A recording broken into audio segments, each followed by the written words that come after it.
absorption, wisdom, good friends, etc. Actions are dominant. There is no one among gods or men who is able to change the nature of actions. For thousands of years, myriads, hundreds of thousands of existences, action always follows its perpetrator without release, like a creditor pursuing his debtor. When the action meets the combination of causes and conditions, it produces its fruit of retribution, like a seed planted in the soil, encountering the complex of causes and conditions and the right time, germinates anew. Action projects the being into an existence of the six destinies with the speed of an arrow. All beings are heirs to their actions in the way that sons inherit the wealth of their fathers which is bequeathed to them. When the fruit of action is in progress, it cannot be stopped, like the fire at the end of the kalpa. Action distributes beings among the various places where they are to be reborn, like the great king of a country distributes administrative posts according to the services rendered. When a man dies, action covers up his mind like a great mountain extending its shadow over things. Action assigns various bodies to beings like the master artist who makes different images. If a person acts well, action procures a fine reward for him. If the person acts badly, action procures a bad punishment for him, like the man who serves a king and is rewarded according to his services. This is a classification of actions and their retribution. 14. Mahakarmavibhangasutra.moreover, in the fen-pie-ye-king, the Buddha said to Ananda, "It may happen that a man who does bad deeds is reborn in a good place and that a man who does good deeds is reborn in a bad place." Ananda asked, "How is that possible?" The Buddha replied, "If the bad action done by the evil man during the present lifetime has not yet ripened, and if a good action done by him during a previous lifetime is already ripened, then for this reason, although presently he is doing something bad, he takes rebirth in a good place. Or again, if, at the moment of his death, a good mind and good mental events arise in him, then for this reason, he takes rebirth in a good place. It may also happen that a man who has done a good deed takes rebirth in a bad place. If the good action done by the honest man during the present lifetime has not yet ripened, and if a bad deed done by him during an earlier lifetime is already ripe, then, for that reason, and although he is doing good actions presently, he is reborn in a bad place. Or also if, at the moment of his death, a bad mind and bad mental events arise in him, then, for that reason, he takes rebirth in a bad place. Question. This way of seeing in regard to action already ripened and action not yet ripened is acceptable. But how can the mind at death, which lasts only a short time, prevail over the power of actions that extend over an entire lifetime? Answer. Although this mind may be very short, its power is intense. It is like fire or poison that, although small, can accomplish great things. The mind at death is so determinate and so strong that it prevails over the power of action extending over a century. This last mind is called the great mind, for it has, as its urgent task, the abandoning of the body and the organs.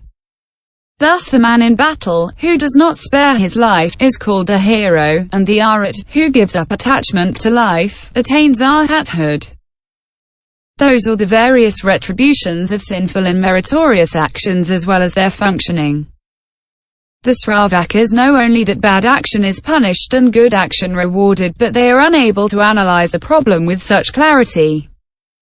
The Buddha himself understands fully and completely both action and the retribution of action. The power of his knowledge is without obstacle, is indestructible and invincible. This is why it is described as the second power. 3.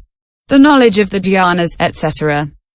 The power of the knowledge of defilement, purification and the types of trances, liberations, concentrations and absorptions.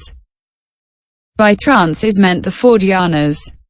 The Buddha knows these dharmas auxiliary to the path.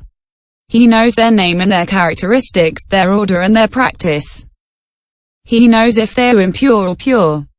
in the course of being practiced or already practiced, purified or defiled, with flavor or without flavor, profound or superficial, and other distinctions of this kind.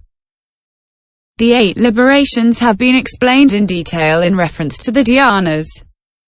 The dhyanas include all the meditative stabilizations of the form realm. The liberations include all the absorptions and the perfection of trance. The vimokshas dhyanas. Samapattis and samadhis are concentrations, and by concentrations is meant the non-distraction of the mind. The Buddha knows their defilement, and by defilement is meant the conflicting emotions such as affection, wrong view, pride, etc. The Buddha knows their purification, and by purification is meant the true concentrations. Those that are not mixed with the conflicting emotions, affection, wrong view, pride, etc. and that are like real gold. The Buddha knows the types. Among these concentrations, we must distinguish those where only one mind is functioning, those where several minds are functioning, those that are always functioning, and those that do not always function. The concentrations into which it is difficult or easy to enter, difficult or easy to come out of. The concentrations that grasp the characteristics of the object separately, or those that grasp them inclusively, the concentrations to be avoided and those not to be avoided.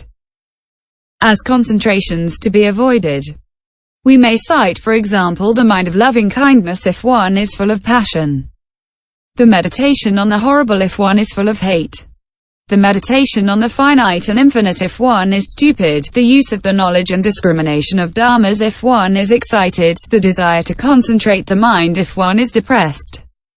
But in the reverse cases, the cited concentrations are not to be avoided. Furthermore, in regard to the concentrations, time and place must be distinguished. If the body is exhausted, that is not the time to practice concentration.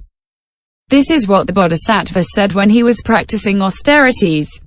Now I am incapable of producing a meditative stabilization.